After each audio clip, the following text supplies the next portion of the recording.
यह है रिक ग्लेडिएटर की कहानी, जो एक एडवेंचरर था और उसने सबसे मजबूत पार्टी ओराक कैल्कम फिस्ट में ट्रेनिंग की थी। लेकिन भले ही वो अब 32 साल का हो चुका था, फिर भी उसकी रैंक सिर्फ F थी।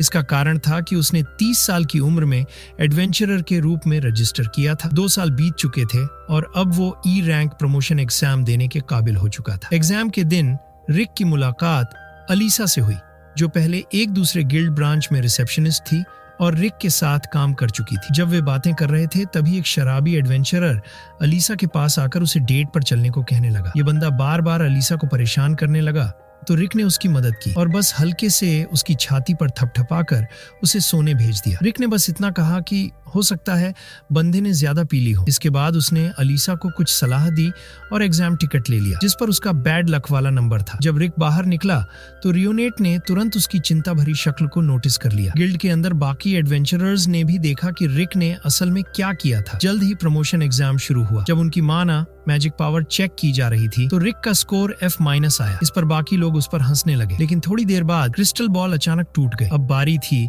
उनकी ऑफेंसिव एबिलिटी चेक करने की, जिसमें उन्हें स्लाइम बैग पर हमला करना था। तभी रिक को अपनी ट्रेनिंग के दिन याद आ गए। डीमेट परिवार के दूसरे बेटे फ्रेड ने इस मौके का फायदा उठाकर खुद को दिखाने की कोशिश की, लेकिन जो पायोम मैजिक उसने किया वो रिक के लिए कुछ खास नहीं था। जब रिक का नाम पुकारा गया तो इंस्ट्रक्टर ने उसकी उम्र और मना के नतीजे को लेकर उसका मजाक उड़ाया और उसे एडवेंचरर बनने का सपना छोड़ने की सलाह दी। लेकिन इन शब्दों ने रिक को और मोटिवेट कर दिया। उसने स्लाइम बैग पर इतनी जोरदार पंच मारी कि सबके होश उड़ गए। फिर भी फ्रेड को लगा कि शायद रिक डिफेंस मैजिक में कुछ खास करेगा, क्योंकि यही उसकी खासियत थी। लेकिन डिफेंस टेस्ट में भी रिक ने सबको हैरान कर दिया, क्योंकि उसकी डिफेंस इतनी मजबूत थी, वो भी सिर्फ फर्स्ट नेचर मैजिक से। रॉयल नाइट्स के पहले रैंक वाले नाइट सिल्वेस्टर ने दूर से जोरदार धमाका सुना। जब वह वहां पहुंचे तो देखा कि इंस्ट्रक्टर रिक के हमले के बाद कमजोर हो चुका था, जबकि राइटिंग एग्जाम में रिक ने अपनी 14 साल की रिसेप्शनिस्ट की जानकारी का इस्तेमाल किया और उसे यकीन था कि उसके सभी उत्तर सही थे। रिक और रियोनेट एग्जाम के बारे में बात कर ही रहे थे कि तभी फ्रेड उनके पास आया और रिक से भिड़ने लगा। रिक को लगा कि फ्रेड कोई खोया हुआ बच्चा है जो अपने माता पिता को ढूंढ रहा है। अचानक फ्रेड रोने लगा। तभी फ्रेड की बहन एंजेलिका,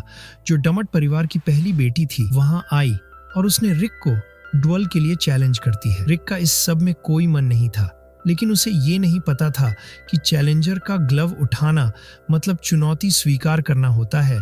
जब रिक को इस बारे में पता चला तो वह कुछ नहीं कर सका, बस एंजेलिका की मांग को मानना पड़ा। एंजेलिका ने खुद को रॉयल नाइट्स की सेकंड क्लास नाइट के रूप में पेश किया तो सबको लगा कि वह बैंक एडवेंचरर के बराबर होगी। एंजेलिका की शर्त थी कि अगर वह जीत गई तो वह रिक को जिंदगी भर के लिए अपना गुलाम बना लेगी। रिक इस बात से परेशान था कि हो न हो वह इस ड्यूल में मर ही जाएगा। तभी रियोनेट ने उसे उसकी 2 साल की ट्रेनिंग की याद दिलाई, जिससे रिक का सारा डर खत्म हो गया और दोनों का डुअल शुरू हुआ। एंजेलिका अपनी स्पीड के लिए जानी जाती थी, लेकिन जब उसने रिक पर हमला किया तो रिक यह देखकर चौंक गया कि वह कितनी स्लो थी।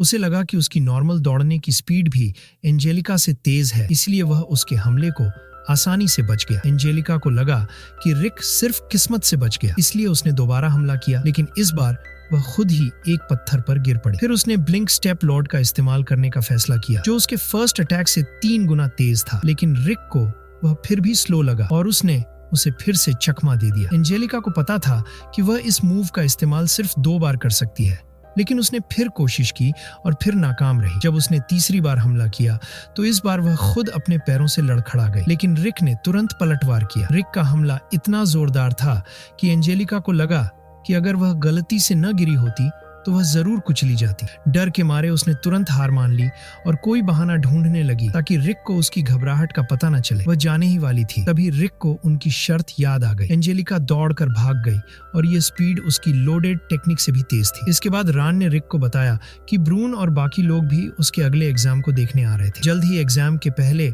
राउंड के पास होने वालों की घोषणा हुई और रिक ने पास कर लिया। जैसे ही वे रूम से बाहर निकले, एक एडवेंचरर ने रियोनेट से संपर्क किया, जिसने खुद को रास्टर डट के रूप में पेश किया। उसने रियोनेट को अपनी दूसरी वाइफ बनने का ऑफर दिया, लेकिन रिक ने बीच में आकर रास्टर को बताया कि वह उसकी गर्लफ्रेंड है। जब रास्टर को पता चला कि रिक ई रैंक प्रमोशन के लिए अप्लाई कर रहा है तो उसने खुद को ए रैंक एडवेंचरर और दूसरे राउंड के एग्जामिनर्स में से एक के रूप में पेश किया। फिर उसने दोबारा रियोनेट से अपने प्रस्ताव के बारे में पूछा, लेकिन उसने मना कर दिया।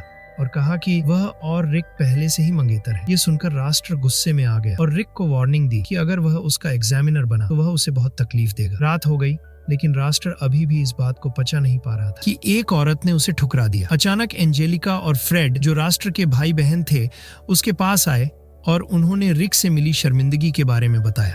जब राष्ट्र को पता चला कि वे किसकी बात कर रहे थे तो वह रिक के बारे में और भी ज्यादा उत्सुक हो गया। दूसरे राउंड के एग्जाम का दिन आ गया और रिक को लगातार यह चिंता सताने लगी कि कहीं राष्ट्र ही उसका एग्जामिनर न बन जाए। जैसे ही उनका एग्जाम शुरू होने वाला था, एक एग्जामिनर सामने आया जिसने खुद को लिनक्स लाट के रूप में इंट्रोड्यूस किया और कहा कि वह रिक का एग्जामिनर होगा। यह सुनकर रिक खुश हो गया कि उसे कोई और एग्जामिनर मिला है। असल में लिनक्स रिक की उस जिद का सम्मान करता था जिससे वह अपनी उम्र के बावजूद एडवेंचरर बनने का सपना पूरा करना चाहता था। वह रिक की स्टेट को समझता था क्योंकि वे दोनों लगभग एक जैसी सिचुएशन में थे। उन्हें पता नहीं था कि राष्ट्र नजदीक ही खड़ा उनकी बातचीत सुन रहा था। बातचीत खत्म होने के बाद राष्ट्र ने लिनक्स से मिलने का फैसला किया। एग्जाम शुरू होने से पहले रिक को इन्फॉर्म किया गया कि लिनक्स अब उनका एग्जामिनर नहीं रहेगा क्योंकि वह बीमार हो गया है और उसकी जगह राष्ट्र उसका एग्जामिनर होगा। तभी रिक को पता चला कि एंजेलिका और फ्रेड राष्ट्र के भाई बहन हैं। बाकी एडवेंचरर पहले ही चिंतित हो गए थे क्योंकि राष्ट्र अपने क्रूर तरीकों के लिए जाना जाता था। इसी बीच राष्ट्र एक और चाल चल रहा था ताकि रिक एग्जाम में न पहुंच सके। जब रिक अपने नंबर के बुलाए जाने का इंतजार कर रहा था तो कोई व्यक्ति उसके पास आया और खुद को फॉर्च्यून टेलर बताया। उसने रिक का फ्यूचर देखने की इच्छा जाहिर की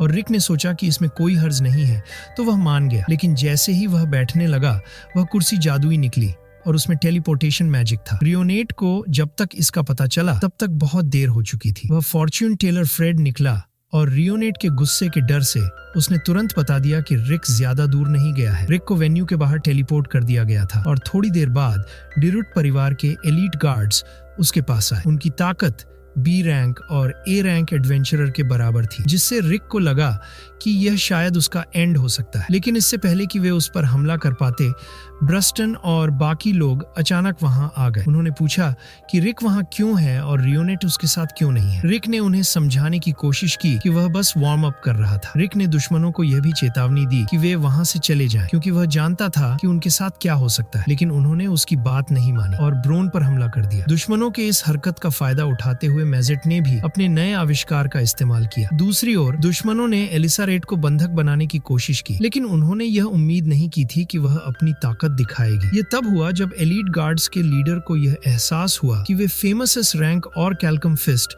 एडवेंचरर ग्रुप का सामना कर रहे थे। फ्रेड को यकीन था कि रिक वापस नहीं आ पाएगा, लेकिन वह तब चौंक गया जब रिक अचानक बिना किसी चोट के वहां लौट आया। इसके बाद रियोनेट ने फ्रेड को फेंक दिया क्योंकि अब वह किसी काम का नहीं था। थोड़ी देर बाद लिनक्स वहां आया जिसके शरीर पर चोट के निशान थे। उसने बताया कि राष्ट्र ने उसे बुरी तरह पीटा था, इसलिए उसने रिक को सलाह दी कि वह एग्जाम से अपना नाम वापस ले ले, क्योंकि उसे डर था कि राष्ट्र उसके साथ भी कुछ कर सकता है। लिनक्स के साथ जो हुआ उसके बाद रिक को राष्ट्र से बदला लेना और भी जरूरी है। रिक ने ठान लिया कि वह राष्ट्र को उसकी सारी हरकतों के लिए कीमत चुकाएगा। जब रियोनेट बेंच के पास आई तो एलिसा ने उससे बात की क्योंकि उसने उसे पिछले दिन रिक के साथ देखा था। थोड़ी देर बाद रिक को एरिना में राष्ट्र के खिलाफ मॉक बैटल के लिए बुलाया गया। जैसे ही लड़ाई शुरू हुई, राष्ट्र ने रिक को डराने के लिए आइस शॉट का इस्तेमाल किया। रिक अब भी अपने ओपोनेंट के पर गुस्सा महसूस कर रहा था, लेकिन उसने रियोनेट की सलाह को याद किया ताकि वह खुद को शांत कर सके। राष्ट्र ने फिर फ्लेम इल्यूमिनेट से हमला किया, लेकिन रिक ने इसे अपने शरीर से ही रोक दिया। राष्ट्र ने हमले जारी रखे, लेकिन ब्रून और बाकी लोग चिंतित नहीं थे क्योंकि उन्होंने रिक के शरीर को मजबूत बनाया था। रिक के पास अपनी मैजिक रिजर्व्स को बढ़ाने का मौका नहीं था, जो 20 साल की उम्र से पहले करना चाहिए था। यही वजह थी कि उसकी मैजिक रिजर्व्स लिमिटेड थी, इसलिए उन्होंने बाकी 3 एबिलिटी पर ध्यान दिया। राष्ट्र के हमले जब रिक पर असर नहीं कर पाए तो उसने रिक पर तेजी से हमला करने की कोशिश की, लेकिन तभी रिक ने पलटवार किया। राष्ट्र ने तुरंत आयरन बॉडी बना ली और तभी उसे एहसास हुआ कि रिक वाकई बाकी ई रैंक एडवेंचरर से ज्यादा ताकतवर है। उसने रिक से पूछा कि उसे ताकतवर बनने की इंस्पिरेशन कहां से मिली। रिक ने तुरंत जवाब दिया कि वह सबसे ताकतवर डीमन, जिसे काइजर एल सापेटे कहा जाता है, को हराने के लिए ताकतवर बनना चाहता है। लेकिन फ्रेड और रास्टर उसकी बात पर बस हंस पड़े क्योंकि वह डीमन वही था जिसका जिक्र हीरो याम की स्टोरी में होता है। बस्टन ने भी कहा कि यही और कैल्कम फिस्ट का भी फाइनल गोल था। जैसे ही लड़ाई जारी रही, रास्टर ने लड़ाई को खत्म करने का फैसला किया, इसलिए उसने अपनी किलर मूव से हमला किया जिसे उसने इद्रासिल गॉट इम्पैक्ट कहा। लेकिन रिक ने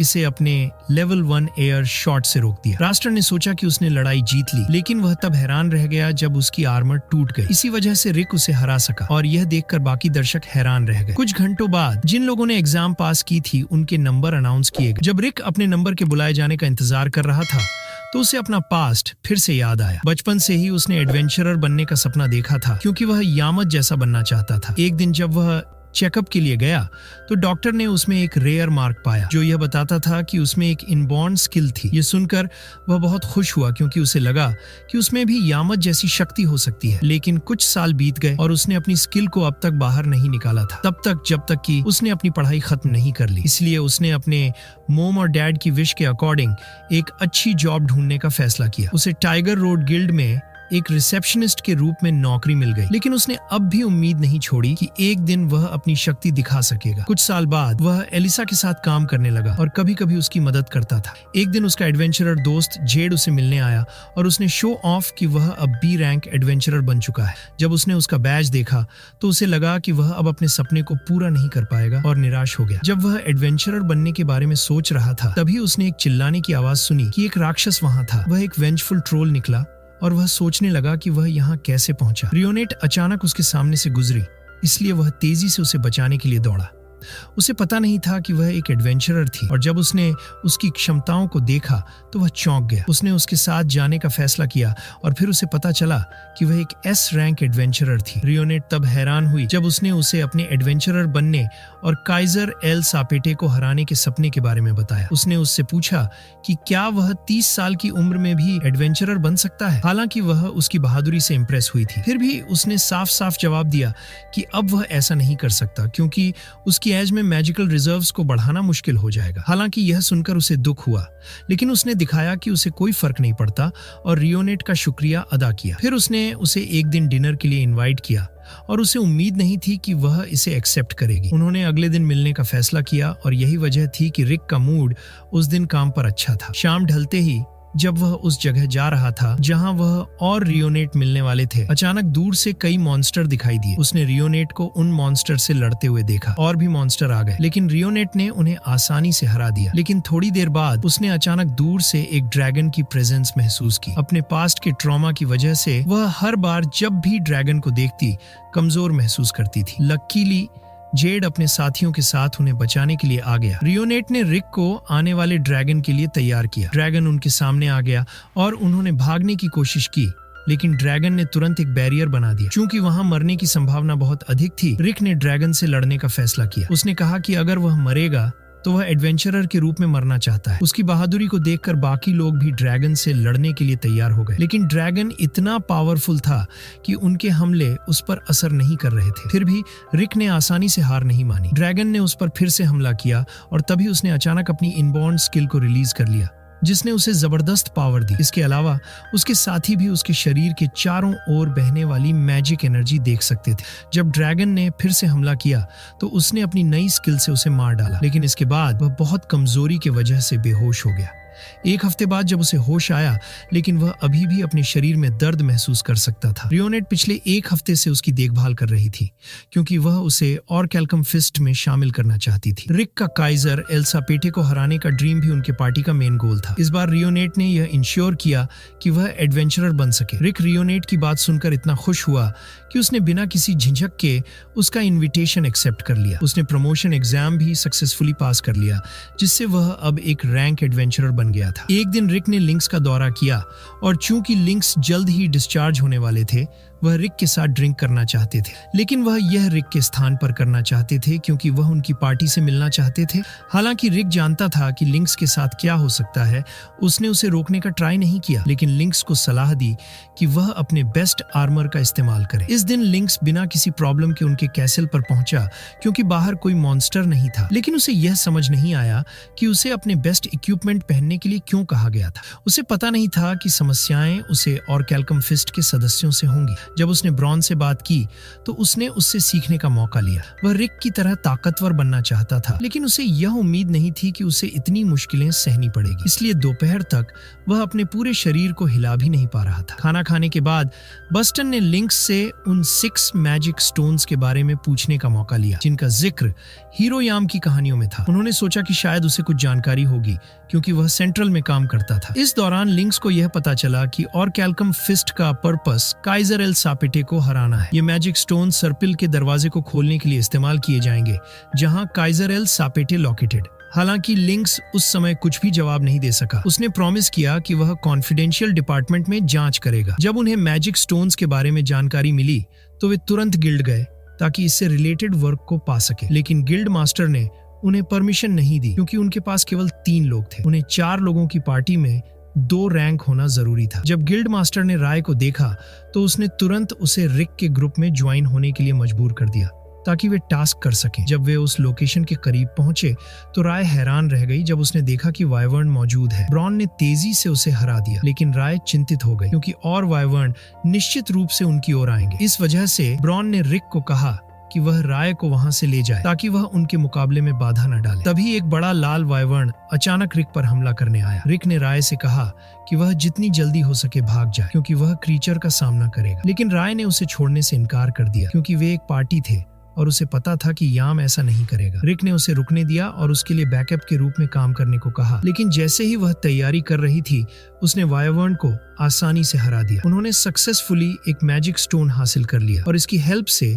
वे दूसरे मैजिक स्टोन की लोकेशन का पता लगा सकेंगे। मजेट ने इसका यूज अर्थ के नक्शे में किया और उन्होंने देखा कि एक मैजिक स्टोन हेरेइया किंगडम में है। ये किंगडम बॉक्सिंग के टूर्नामेंट के लिए जाना जाता है, जिसे उनके 4th किंग अलेक्जेंडर द्वारा शुरू किया गया था। हर साल डिफरेंट कॉन्टिनेंट से कई लोग इस कंपटीशन में भाग लेने आते थे। कंपटीशन में भाग लेने वाले फाइटर्स को पुजिलिस्ट कहा जाता था। रिक और उसके साथी तुरंत वहां गए ताकि वे मैजिक स्टोन को खोज सके। जब वे किसी से मदद मांगने लगे तो उन्होंने देखा कि एक महिला को एक आदमी के साथ जाने के लिए मजबूर किया जा रहा था। बस्टन ने इस मौके का फायदा उठाया और उनसे पूछने की कोशिश की, लेकिन उसे केवल उस आदमी से मुक्केबाजी के मुकाबले का सामना करना पड़ा। इस वजह से वह आदमी हार गया और उन्हें अपने सवालों के जवाब देने के लिए मजबूर किया गया। उसने खुद को गोल्ड के रूप में पेश किया, जबकि महिला ने खुद को मिलिशिया कहा। जब रिक ने मैजिक स्टोन दिखाया तो उन आइटम्स ने गोल्ड और मिलिशिया को फेमिलियर लगा, लेकिन उन्हें यह याद नहीं आया कि उन्होंने इसे कहां देखा था। कुछ देर बाद बॉक्सिंग के टूर्नामेंट के लिए परेड शुरू हुई। जब उन्होंने चैंपियन केयरविन वुल्फ को देखा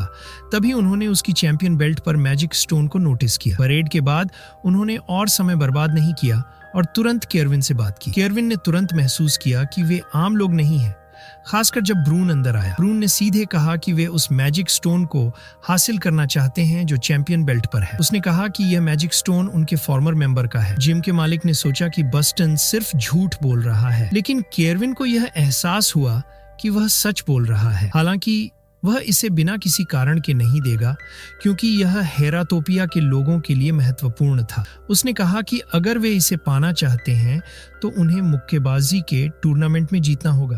बस्टन ने तुरंत समझ लिया कि केयरविन का क्या मतलब था और वे वहां से चले गए। जिम का मालिक चाहता था कि उसके लोग रिक के समूह को हराएं, लेकिन केयरविन जानता था कि अगर उन्होंने ऐसा किया तो वे निश्चित रूप से मर जाएंगे। उसे उनकी शक्ति का एहसास हुआ, खासकर बस्टन की। ब्रून ने तय किया कि उन्हें टूर्नामेंट में भाग लेने के लिए मुक्केबाज बनना होगा, लेकिन इसके लिए उन्हें ईस्टर्न और वेस्टर्न हिस्सों में प्राइमरी एग्जामिनेशंस को पास करना होगा। ब्रून ने वेस्टर्न पार्टी को रिक के लिए छोड़ दिया और वह ईस्टर्न पार्टी में शामिल होने का फैसला किया। गोल्ड अचानक बस्टन के लिए एक गाड़ी लेकर आया ताकि वह ईस्टर्न पार्टी तक पहुंच सके। ब्रून के जाने के बाद रिक ने भी एक मुक्केबाज के रूप में रजिस्ट्रेशन करना शुरू कर दिया। इसके लिए उसे एक फिजिकल मॉक बैटल से गुजरना पड़ा। जब वह एरेना में गया तो उसे सरप्राइज हुआ कि उसका ओपोनेंट एंजेलिका है। यहाँ तक कि एंजेलिका भी विश्वास नहीं कर पाई कि वह वहां है। एंजेलिका एक आसान लड़ाई की उम्मीद कर रही थी, लेकिन ऐसा नहीं हो सका क्योंकि उसका ओपोनेंट रिक था, जिसने उसके ए रैंक भाई को हराया था। जब वे शुरू हुए तो रिक ने अपनी नई स्किल का उसे किया। हालांकि एंजेलिका ने बदला लेने की कोशिश की, लेकिन वह लगातार फेल रही क्योंकि वह रिक के हमलों को देख नहीं सकी। कुछ समय बाद रिक ने सोचा कि उसे लड़ाई को सीरियसली लेना चाहिए, लेकिन एंजेलिका को हार मानने के लिए मजबूर होना पड़ा। जब वे एरेना से बाहर आए तो एंजेलिका ने रिक का सामना किया, क्योंकि वह हमेशा उसे हराने से परेशान थी। जब उसने रोना शुरू किया तो रिक ने सोचा कि शायद वह भूखी है। इसलिए उसने उसे मिलिशिया रेस्तरां में ले जाने का फैसला किया। रिक ने उम्मीद नहीं की थी कि एक नाइट जैसे एंजेलिका मुक्केबाज बनने का सोचेगी जो तलवार का यूज नहीं कर सकती। एंजेलिका ने समझाया कि उसके अपने रीजन है और चाहे जो भी हो उसे किंग ऑफ फिस्ट टूर्नामेंट में एंटर करना है। जब उसे पता चला कि रिक भी उसी साल शामिल होगा तो वह हैरान रह गई, क्योंकि उसे केवल 1 वीक में 40 डिफरेंट बैटल को जीतना होगा, जो लिमिटेड टाइम में पूरा करना इम्पॉसिबल सा लगता था। एंजेलिका तब चौंकी जब उसे पता चला कि रिक ने केवल एक दिन में 10 मैचों के लिए अप्लाई किया था, ताकि उसे 40 मैचों को पूरा करने के लिए केवल 4 दिन चाहिए हों। अपने पहले मैच में उसने ग्रिट से मुकाबला किया, जो धोखा देने के लिए जाना जाता था, क्योंकि वह एक हथियार का उपयोग कर रहा था। पता चला कि वह अपने घूंसे को मजबूत करने के लिए एक इम्पैक्ट स्टोन का उपयोग कर रहा था। जब उसने रिक पर हमला किया तो उसे लगा कि वह विजेता है, लेकिन जब रिक ने उसे प्रतिशोध दिया तो उसने अपने हाथ पर हुए नुकसान को देखकर शौक हुआ। रिक ने जानबूझकर अपने ओपोनेंट को नहीं मारा और बस ग्रिट को सोने के लिए डाल दिया। एंजेलिका ने भी 40 मैचों को जीतने में सफलता प्राप्त की, इसलिए वह ब्लॉक लीग में शामिल हो गई। जब रिक अपने दूसरे मैच के लिए जा रहा था तो एंजेलिका अभी भी यह विश्वास नहीं कर पा रही थी कि रिक केवल 4 दिन में 40 मैच पूरे कर सकता है। उसे पता था कि रिक केवल एक स्थान पर एक मैच कर सकता है और हर स्थान के बीच की दूरी बहुत अधिक थी, लेकिन यह रिक के लिए कोई समस्या नहीं थी, क्योंकि वह जितनी दूर भी होती वहां पहुंचने के लिए दौड़ सकता था। चूंकि एंजेलिका रिक की लड़ाइयां देखना चाहती थी, इसलिए रियोनेट ने उसे अपने साथ ले जाने का फैसला किया। दुर्भाग्यवश वह उसे देख नहीं पाई, क्योंकि उसे चक्कर आ रहा था। उन्होंने बस इसी तरह 4 दिनों तक किया, जब तक रिक ने अपने 40 जीत पूरी नहीं कर ली। एक दिन जब रियोनेट और एंजेलिका कॉफी पी रही थी, एंजेलिका को पता चला कि ब्रून भी टूर्नामेंट में शामिल होगा, क्योंकि वह एक S रैंक एडवेंचरर था। एंजेलिका को यह सोचकर निराशा महसूस हुई कि वह लड़ाई जीत नहीं पाएगी। थोड़ी देर बाद एक वेटर उनके पास आया और लड़कियों से पार्टी टाइम जॉब के लिए काम करने की गुजारिश की। कुछ घंटों बाद जब रिक अपने प्रैक्टिस से वापस आया तो उसे वेस्टर्न लीग के मैनेजमेंट कमेटी के चेयरमैन स्नेप ने कांटेक्ट किया। रिक ने ध्यान खींचा, क्योंकि वह टूर्नामेंट के इतिहास में सबसे तेज क्वालिफायर था। कुछ देर बाद स्नेप का असिस्टेंट आया और उसे बताया कि एंजेलिका अंदर नहीं है। इस वजह से रिक को पता चला कि स्नेप और एंजेलिका एक दूसरे को जानते हैं। स्नेप ने अपनी बातचीत को आगे नहीं बढ़ाया और रिक से कहा कि वह एंजेलिका को बताएं कि वह आया था। जब रिक रेस्टोरेंट में गया तो मिलिशिया तुरंत उससे बात करने लगी, क्योंकि उसे चिंता थी कि उसकी और स्नेप की बात हुई। उसने रिक को बताया कि स्नेप की कंपनी ड्रैगनॉट कंपनी टूर्नामेंट की स्पॉन्सर है। उनके पास एक स्पॉन्सर स्लॉट है और वे किसी भी मुक्केबाज को टूर्नामेंट में नॉमिनेट कर सकते हैं। इस बीच एंजेलिका और रियोनेट ने कैफे में पार्ट टाइम काम करना शुरू कर दिया, लेकिन एक नशेड़ी एंजेलिका को छूने आया और अपने गुस्से में उसने उसे बेरहमी से पीट दिया। अगले दिन जब वे नाश्ता कर रहे थे तो रिक ने एंजेलिका को स्नेप के बारे में बताया। एंजेलिका अचानक खाना खाना बंद कर दी और उसने यह कहते हुए इनकार किया कि वह स्नेप को जानती है। कुछ दिन बाद ब्लॉक लीग प्रतियोगिता शुरू हुई। एंजेलिका पहले राउंड में हेलन थॉम्पसन से लड़ी, जिसे उसने जल्दी ही हरा दिया। हालांकि उन्होंने देखा कि वह अपनी लड़ाई पर ध्यान नहीं दे पा रही थी। जब रिक एरेना में शामिल हुआ तो उसने अपने ओपोनेंट को जल्दी से हरा दिया। वे लगातार जीतते रहे जब तक कि एंजेलिका ने टेलर के खिलाफ लड़ाई नहीं की, जहां उसे उसकी फाइटिंग स्टाइल की वजह से डिफिकल्टी हुई। वह चाहती थी कि फाइट तुरंत खत्म हो जाए, जिससे टेलर को उसे एक मजबूत घूंसा मारने का मौका मिला। इस कारण से वह उठ नहीं पाई और उसे मैच हारना पड़ा। जब वह इन्फर्मरी से बाहर आई तो रिक ने उससे बात करने की कोशिश की, लेकिन वह बात नहीं करना चाहती थी। फिर भी रिक लगातार उसके पीछे रहा, जिससे उसे अपने और स्नेप के रिश्ते के बारे में बताना पड़ा। स्नेप उसका मंगेतर था और यह अरेंज मैरिज पिछले साल तय की गई थी। जब उनके माता पिता की मौत हुई थी तो उनके दादा ने स्नेप के साथ एक डील की थी ताकि वे अपने फाइनेंशियल प्रॉब्लम से बाहर निकल सके। हालांकि वह अपनी शादी को रोकने का एक तरीका खोजने के लिए जुटी थी। थोड़ी देर बाद उन्होंने अचानक एक बार में हो रही हलचल सुनी। उन्होंने देखा कि टेलर बार के कर्मचारी को बचाने की कोशिश कर रहा था। एंजेलिका ने तुरंत टेलर के ओपोनेंट को पहचाना, क्योंकि वह स्नेप का भाई गीट था। गीट ने टेलर को नीचे गिराने के बाद एंजेलिका का सामना करने की हिम्मत की। जब वह उसे हमला करने की कोशिश कर रहा था, रिक तुरंत उसे रोकने के लिए आगे बढ़ा। उसी पल स्नेप वहां पहुंचा और गीत से कहा कि वह वहां से बाहर चले जाए। रिक ने यह भी पता किया कि गीत वह था जिसे स्नेप ने टूर्नामेंट में कंपटीशन के लिए चुना था। जब स्नेप को यकीन हो गया कि एंजेलिका ठीक है तो वह भी चला गया। रिक ने एंजेलिका से सीखा कि स्नेप टूर्नामेंट का उपयोग पैसे जुटाने की योजना बना रहा है। इसके लिए उनकी टीम को जीतना जरूरी है और यही कारण है कि उसने टूर्नामेंट को स्पॉन्सर किया है। इसलिए एंजेलिका यह इंश्योर करने के लिए सब कुछ करेगी कि ऐसा न हो और वह अपनी शादी को रोकना चाहती है। हालांकि उसने यह भी माना कि भले ही वह टूर्नामेंट में शामिल हो जाए, वह गीट को हराने में सक्षम नहीं होगी। इसीलिए रिक ने उसे ट्रेनिंग देने की ऑफर दिया। हालांकि उसे पता था कि उसकी जिंदगी खतरे में पड़ सकती है, फिर भी उसने मजबूत होने की इच्छा को स्वीकार किया। और वह अपनी एक्सपेक्टेशंस में गलत नहीं थी, क्योंकि ट्रेनिंग इतना हार्ड था कि उसे ऐसा लगने लगा कि वह मरने वाली है। जब उनके ट्रेनिंग का 5वां दिन आया तो रिक ने रियोनेट को शामिल करने का डिसीजन लिया। उसने बताया कि रियोनेट एंजेलिका को ट्रेनिंग देने वाली होगी। मैच के दौरान एंजेलिका उस व्यक्ति से लड़ी जिसका एक हार उसके सिमिलर थी, जो BLC में फाइनल मैच में थी। लेकिन क्योंकि एंजेलिका ने हाल ही में इंटेंस ट्रेनिंग किया था, उसने अपने ओपोनेंट को जल्दी हरा दिया। अपनी लड़ाइयां जीतने के बाद एंजेलिका ने भी टूर्नामेंट में सफलतापूर्वक एंट्री की, ठीक जैसे रिक ने। उन्होंने मिलिशिया के रेस्टोरेंट में डिनर किया और थोड़ी देर बाद अलीसा आई, क्योंकि वह टूर्नामेंट देखना चाहती थी। जब टूर्नामेंट का दिन आया तो एंजेलिका ने तुरंत देखा कि स्नेप के ग्रुप ने मैच फिक्सिंग की योजना बनाना शुरू कर दिया। उन्होंने गीत का नाम दूसरे ब्रैकेट में डाला ताकि वह पहले राउंड में ब्रून और केरविन से न भिड़े। हालांकि एंजेलिका को दूसरे राउंड में गीत से लड़ना था, वह फिर भी पॉजिटिव रही, क्योंकि यही तो वह इंतजार कर रही थी। पहले मैच में हरमन म्यूलर और गीत के बीच लड़ाई हुई, जो आसानी से खत्म हो गई थी और वे इसके होने की उम्मीद कर रहे थे। रिक और उसके साथियों के पहले मैच भी आसानी से खत्म हो गए। पहले राउंड के आखिरी मैच में एडी ग्रेस और केरविन आमने सामने आए। रिक ने देखा कि केरविन की रिएक्शन की स्पीड ही नहीं थी, बल्कि उसने अपने ओपोनेंट को डॉज करने और हमला करने में मदद की। बस्टन को लगा कि शायद यह उसकी स्मेल का एहसास था, जिसने उसे यह जानने में मदद की कि दुश्मन क्या करेगा। अगर इस एबिलिटी का एक नाम होता तो इसे फ्यूचर सेंस कहा जा सकता था। थोड़ी देर बाद केरविन भी अपने ओपोनेंट से नॉकडाउन हुआ, लेकिन उन्हें पता था कि उसने केवल एडी को उसे मारने दिया। जब उसने फिर से हमला किया तो केरविन ने तय किया कि वह अपने मजबूत घूंसे से लड़ाई को खत्म कर देगा। अगले दिन जब एंजेलिका और गिथ की लड़ाई दूसरे राउंड में शुरू होने वाली थी तो स्नेप ने रिक के पास बैठने का फैसला किया। उसने कहा कि वह लड़ाई को नजदीक से देखना चाहता है, क्योंकि उसके छोटे भाई और मंगेतर लड़ रहे हैं। जब लड़ाई शुरू हुई तो एंजेलिका ने पहले हमला किया, लेकिन यह उसके ओपोनेंट पर काम नहीं आया। इस वजह से उसने तुरंत फैसला किया कि वह रियोनेट से सीखी हुई तकनीक का उपयोग करेगी।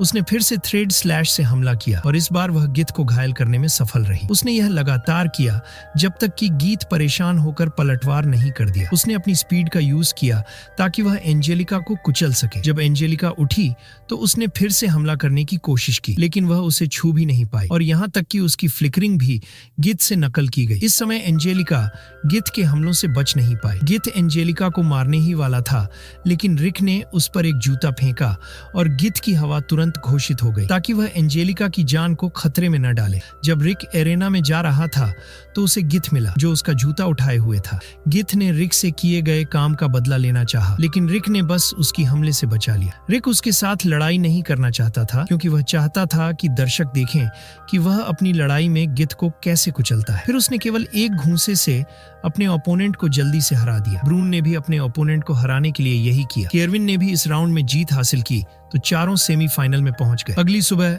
रिक और गिथ एक दूसरे का सामना सेमीफाइनल राउंड में करने के लिए तैयार थे। गिथ इतना कॉन्फिडेंट था कि वह जीत जाएगा, लेकिन उसे रिक के घूंसे की ताकत का अंदाजा नहीं था। उसने पलटवार करने की कोशिश की, लेकिन रिक के हमले के सामने वह कुछ नहीं कर सका। इस वजह से उसे ड्रैगन फोर्स का यूज करना पड़ा, जिससे उसकी स्पीड बढ़ गई और उसकी स्कीम हार्ड हो गई। लेकिन ब्रून ने देखा कि इसने उसकी बहुत सारी मैजिक एनर्जी भी खर्च की। गिथ की लगातार हमलों के बाद उसे और स्नेप को लगा कि रिक की हार तय है, लेकिन ब्रून के मन में ऐसा नहीं था। जब गीथ ने देखा कि रिक खून नहीं बहा रहा, जबकि उसे कई बार हमला मिला है, तो उसे समझ में आया कि रिक एक तकनीक का इस्तेमाल कर रहा है जिसे फ्लोइंग स्ट्राइक्स कहा जाता है। गिथ ने आयरन बॉडी का यूज किया, लेकिन यह उसे रिक के हमले से नहीं बचा सका। इसलिए उसने अपनी असली ताकत ड्रैगन रिकन को छोड़ने का फैसला किया। हालांकि इसने उसकी स्पीड और पावर बढ़ा दी, फिर भी वह रिक की स्पीड और पावर से कोई मैच नहीं था। रिक ने अपनी स्पीड दिखाई, जिससे गिथ के लिए उसे देखना मुश्किल हो गया। एंजेलिका को पता था कि यह फ्लिकरिंग फीट है और उसने महसूस किया कि रिक उसे यह दिखा रहा है कि अगर वह 1 साल तक अपनी ट्रेनिंग जारी रखती है तो वह भी इतनी मजबूत हो सकती है। गिथ ने साथ बनाए रखने की कोशिश की, लेकिन वह रिक की थ्रेड स्लैश से बच नहीं पाया। इस वजह से रिक को विजेता घोषित किया गया और वह फाइनल राउंड में पहुंचने जीतने वाला पहला प्रतियोगी बना। गीत की हार की वजह से स्नेप एंजेलिका से शादी नहीं कर सकेगा। उसे बहुत पछतावा हुआ क्योंकि उसने लंबे समय से किसी ऐसी लड़की से शादी करने का सपना देखा था। अगले सेमीफाइनल मैच में ब्रून और केरविन का सामना हुआ। जब उनकी लड़ाई शुरू हुई तो केरविन ने तुरंत ब्रून की ताकत को परखने के लिए हमला किया, लेकिन अचानक गीत ने एरेना में एंट्री किया और ऑडियंस पर हमला कर दिया। केरविन गीत की हरकतों पर गुस्सा हो गया और उसने ध्यान अट्रैक्टेड किया। जब गीत ने केरविन पर हमला किया तो उसने उसे आसानी से रोका और एक मजबूत घूंसा मारा, जिससे गीत बेहोश हो गया। जख्मी लोगों की संख्या के कारण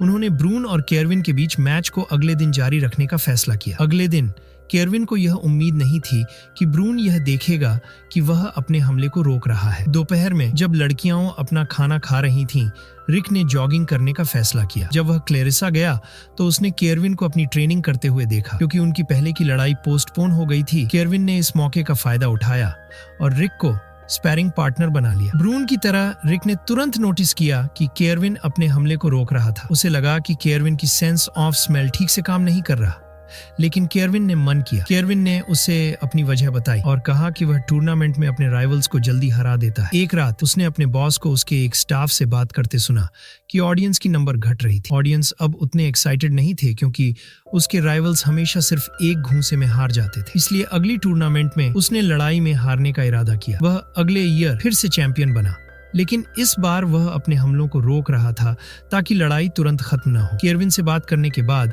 रिक ज्यादा देर नहीं रुका और तुरंत अपने साथियों के पास लौट गया। अगले दिन ऑडियंस की सेफ्टी के लिए एरेना में एक डिफेंसिव मैजिक लगाया गया। जब मैच शुरू हुआ तो केरविन पहले हमले पर था, लेकिन ब्रून ने देखा कि वह वही कर रहा था जो उसने कल किया था। हालांकि उसे पता था कि बस्टन कितना मजबूत है, फिर भी वह अपनी असली ताकत को नहीं दिखा पा रहा था क्योंकि दर्शक समझ जाते कि वह पिछले टूर्नामेंट में दिखाई गई ताकत से सिर्फ छेड़खानी कर रहा है। ब्रून उसकी चिंता को समझ गया, इसलिए उसने केरविन से कहा कि वह लड़ाई में केवल 2 उंगलियों का इस्तेमाल करेगा और वह अपनी जगह से नहीं हिलेगा। जब केरविन ने फिर से हमला किया तो वह चौंक गया कि ब्रून उसके हमलों को पारी करने में कैपेबल था। उसे लगा कि उनकी लड़ाई बेहतर होती अगर वह अपनी असली ताकत को खोल पाता। उस पल उसके बॉस ने उस पर चिल्लाया क्योंकि उसे पता था कि केरविन पिछले मैचों में भी अपनी ताकत छिपा रहा था। उसने केरविन से कहा कि अपनी असली ताकत दिखाए क्योंकि उसका सपना सबसे मजबूत को ट्रेंड करना था और वह चाहता था कि केरविन सबसे मजबूत बने। बॉस की बात सुनकर केरविन ने अपनी असली ताकत को छोड़ने का फैसला किया। जब उसने फिर से हमला किया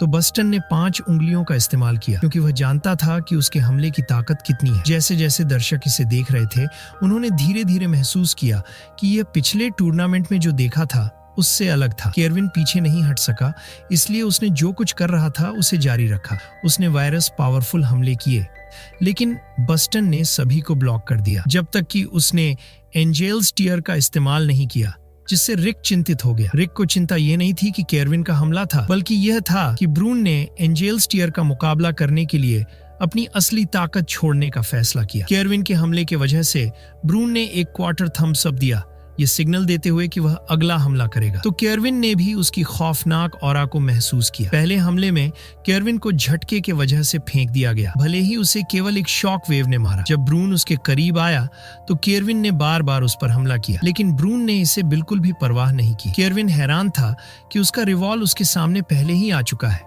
जिससे वह उसके हमले से कुचल गया। हालांकि उसकी मन ड्रेन हो रही थी, फिर भी उसने अपने राइवल से लड़ने पर जोर दिया और फिर से ब्रून पर हमला करने की कोशिश की, लेकिन जल्द ही उसकी ताकत खत्म हो गई और वह फिर से गिर गया। इस समय दर्शक उसकी हिम्मत बढ़ाने के लिए शोर मचाने लगे। उसने अपनी बाकी ताकत इकट्ठा की और स्पाइरल बाउंड्री फिस्ट का यूज किया। हालांकि वह ब्रून से फिर भी जीत नहीं सका। केरविन की ताकत खत्म हो जाने की वजह से ब्रून ने उनकी फाइट एंड करने का फैसला किया। ब्रून की जीत के बाद चैंपियन बेल्ट उनके पहुंच में थी, इसलिए रिक को लगा कि वह टूर्नामेंट से बाहर निकल सकता है, लेकिन ब्रून ने रिक से कहा कि वह फाइनल राउंड में उसके खिलाफ लड़ना चाहता है। ये सुनकर रिक के बाल चिंता में गिरने लगे, इसलिए अगले सुबह उसने अपने कमरे में खुद को बंद करने का फैसला किया क्योंकि वह ब्रून से लड़ना नहीं चाहता था। स्नेप ने उसे लड़ाई जारी रखने के लिए मनाने की कोशिश की, लेकिन यह काम नहीं किया। एंजेलिका भी उससे इतनी निराश थी कि उसने स्नेप का पीछा किया और वहां से चली गई। तब मिस जेड ने बताया कि ब्रून ने अपनी ट्रेनिंग में क्या योजना बनाई थी। अपनी लड़ाई के लिए केसर एल सापोर्ट के साथ तैयारी करने के अलावा ब्रून का एक और प्लान था। उसने किसी को ट्रेंड करना था ताकि उसकी ताकत के बराबर हो सके। जब मैटे और एलिसर नीचे आए तो उन्होंने एंजेलिका से बात की। यह रिक के ट्रेनिंग के बारे में था और यहाँ तक कि वे भी खुद विश्वास नहीं कर पा रहे थे कि रिक अपनी नरक जैसी ट्रेनिंग के बाद भी जीवित रह सका। एंजेलिका को सॉरी फील हुआ क्योंकि रिक के पास स्किल नहीं है। फिर भी वह अपनी उम्र के बावजूद एक एडवेंचर बनना जारी रखा। एलिसर ने कहा कि रिक के पास एक स्किल है, लेकिन इसे एक्टिवेट करने का एक ट्रिक है। एंजेलिका सरप्राइज हो गई क्योंकि उसने सोचा कि रिक के पास कोई स्किल नहीं है। रियोनेट ने रिक से बात करने की कोशिश की, लेकिन उसे ब्रून से लड़ने के लिए मजबूर नहीं किया। अंत में रिक ने तय किया कि वह मुएट से जो कुछ सीखा है उसके वजह से वह लड़ाई करेगा। अगले दिन मैच शुरू होने से पहले लड़कियों ने रिक से बात की। एंजेलिका को लगा कि वह ठीक है, लेकिन उसकी चेहरे पर नर्वसनेस साफ दिखाई दे रही थी। रियोनेट को चैंपियन के इनाम के बारे में पता चला, जिसमें हॉट स्प्रिंग्स के ट्रिप के लिए 2 टिकट शामिल थे। इसलिए रियोनेट ने रिक से कहा कि अगर वह जीतता है तो वह उसके साथ हॉट स्प्रिंग्स जाएगी। ये सुनकर रिक तुरंत अपने राइवल का सामना करने के लिए प्रेरित हो गया। जब लड़ाई शुरू हुई तो उसने पहले ही हमला कर दिया। उसकी हमले की ताकत के वजह से वह बस्टन को घायल करने में सफल रहा और उसने थ्रेड स्लैश का इस्तेमाल किया। वह अपने हमले को जारी रखता रहा जब तक उसे फिर से थ्रेड स्लैश का मौका नहीं मिला। ब्रून ने रिक की लड़ाई की डिटर्मिनेशन को देखकर उसे भी हमले करने का फैसला किया। उसने एक के बाद एक हमला किया ताकि रिक को डिस्ट्रैक्ट कर सके, लेकिन रिक ने तेजी से एयर कुशन का यूज किया। लेकिन केरविन को जो बात सबसे ज्यादा चौंकाती थी वह यह थी कि रिक को एयर कुशन को एक्टिवेट करने के लिए कुछ नहीं कहना पड़ा। वे शक्तिशाली हमलों का एक्सचेंज करते रहे जब तक रिक को एयर शॉट का उपयोग करने का मौका नहीं मिला, लेकिन यह बस्टन को गिराने के लिए काफी नहीं था। ब्रून ने इस मौके का फायदा उठाकर रिक को उनके दल से संबंधित पास्ट के बारे में बताने का सोचा। औरक कालकम फिस्ट की कहानी 46 साल पहले की है। जब वह 5 साल का था तब उसने देखा कि वह अपने साथियों से अलग है। उसने पढ़ना और लिखना सीखा और जैसे जैसे समय बीतता गया उसने अपने लोगों को भी सिखाया। एक दिन ऐसा आया जब उन्होंने उसे एक भगवान की तरह पूजा, लेकिन इस स्थिति ने उसे एक ऐसी जिंदगी में लाकर खड़ा कर दिया जहां वह अकेला महसूस करता था। एक दिन उन्हें एक जबरदस्त तूफान ने तबाह कर दिया, जिससे उसके बाकी लोग मर गए। वह अकेले जीता रहा जब तक एक रात अचानक उसे एक एडवेंचरर जिसका नाम राइनहार्ड था ने हमला नहीं किया। वह बस्टन को मारना चाहता था, लेकिन राइनहार्ड ने देखा कि वह एक अजीब औरत है, इसीलिए उसे उस पर दिलचस्पी हुई। उन्होंने बातचीत की और फिर राइनहार्ड ने ब्रून को अपने साथ आने का प्रस्ताव दिया ताकि वे अपने सपने को पूरा कर सकें। राइनहार्ड ने कहा कि वह कभी हीरोयाम के साथ था। इस पर ब्रून को उस किताब की याद आई जो उसने पढ़ी थी। तभी उसे पता चला कि राइनहार्ड इस किताब का लेखक था। उसने यह भी समझा कि जो सपना वह बता रहा था वह काइजर एल को हराना था। क्योंकि उसे लगा कि वह इस चुनौती का आनंद लेगा, उसने प्रस्ताव को स्वीकार कर लिया। उन्होंने औरक कालकम फिस्ट को फॉर्म्स किया और समय बीतने के साथ वे नए मेंबर्स को ढूंढते गए जिनके पास बहुत ज्यादा पावर थी, लेकिन वह अपने लोगों की तरह लड़ नहीं सका। इसलिए उसने अपने फ्यूचर स्टूडेंट के लिए एक योजना बनाई कि वह उसे ट्रेन करेगा और उसका लक्ष्य था कि वह उसी की तरह ही ताकत रखे। जब रिक उनके दल में आया तो उसने इस मौके को नहीं गंवाया। जब रिक ने ब्रून की कहानी सुनी तो उसने भी एक क्वार्टर थम्स अप दिखाया, जिससे बस्टन को पता चला कि वह लड़ाई में अपनी पूरी ताकत लगाने के लिए तैयार है। जब उनकी लड़ाई जारी रही तो उन्होंने भारी मुक्के ही फेंके। माजेट ने देखा कि एरिना अब दर्शकों के लिए सुरक्षित नहीं है, इसलिए उसने एलिसेट से मैजिक मांगा ताकि वह लोगों को एरिना से दूर टेलीपोर्ट कर सके। कुछ समय बाद मैजिक प्रॉब्लम पूरी तरह से खत्म हो गई और दर्शक अमेज रह गए कि वे पहले ही एरिना से बाहर थे। एंजेलिका ने देखा कि रिक अपने राइवल को और अधिक मुक्के मार सकता था, लेकिन हमलों की ताकत देखे तो ब्रून के मुक्के कहीं अधिक मजबूत थे। जल्द ही रिक को ब्रून के सबसे मजबूत मुक्कों में से एक का सामना करना पड़ा। एंजेलिका ने सोचा कि लड़ाई खत्म हो गई, लेकिन रियोनेट के अनुसार रिक अभी खत्म नहीं हुआ था। रिक ने ब्रून के प्रति अपना कर्ज चुकाने की इच्छा के साथ इस वक्त में अपनी इनबॉर्न स्किल रेकलस सोल का उपयोग किया। माजेट ने ब्रून की मूवमेंट पर हंसते हुए कहा, क्योंकि उन्होंने सीक्रेटली रिक को ट्रेन किया था ताकि वह अपनी इनबॉर्न स्किल को एक्टिवेट करना सीख सके। उनकी लड़ाई फिर से जारी रही और रिक की ताकत के कारण ब्रून भी कमजोर महसूस कर रहा था। यह केवल समय की बात थी जब दोनों ने अपने अंतिम हमले में अपनी पूरी ताकत झोंकने का फैसला किया। जब उन्होंने ऐसा किया तो रिक पहले गिरा, लेकिन ब्रून भी कुछ ही देर बाद गिर गया। रिक को होश में आने में 3 दिन लग गए। ब्रून के लिए रिक ही उनकी मैच में विजेता था, इसलिए उसे चैंपियन बेल्ट मिली। ब्रून अपने साथियों के प्रति भी बेहद आभारी था, जिन्होंने सीक्रेटली उसकी लंबे समय से अधूरी ख्वाहिश को पूरा करने में मदद की। उन्होंने बिना समय गंवाए चैंपियन बेल्ट से मैजिक स्टोन निकाल दिया और उसे एक न्यू जैम से बदल दिया ताकि हेरोटोपिया अपने किंग ऑफ फिस्ट्स टूर्नामेंट को जारी रख सके। रिक ने अचानक बस्टन से पूछा कि राइनहार्ड की उम्र क्या थी, यदि वह याम के साथ हो सका, जो जीवित होने पर 200 साल से अधिक था। ब्रून राइनहार्ड की सही उम्र नहीं बता सका और वह केवल यह जानता था कि उसकी इनबॉर्न स्किल उसकी लाइफ फोर्स को बढ़ा सकती थी। जब उन्होंने चैंपियनशिप बेल्ट को स्नैप को वापस किया तो वह तुरंत केविन के पास गया ताकि बेल्ट लौटा सके, क्योंकि रिक और उसके साथियों ने पहले ही अपने पगिलिस्ट के रूप में रजिस्ट्रेशन कैंसिल कर दिए थे। जब रिक और बाकी लोग घर जाने की तैयारी कर रहे थे तो उन्हें पता चला कि एंजेलिका भी ब्रून के साथ ट्रेनिंग करेगी। एंजेलिका ने प्रॉमिस किया कि एक दिन वह रिक से भी आगे निकल जाएगी। ये फर्स्ट सीजन का आखिरी एपिसोड है। अगर आपको वीडियो पसंद आया तो लाइक एंड चैनल को सब्सक्राइब जरूर करना ताकि अगले वीडियो भी आप देख सको। मिलते हैं नेक्स्ट रिकैप वीडियो।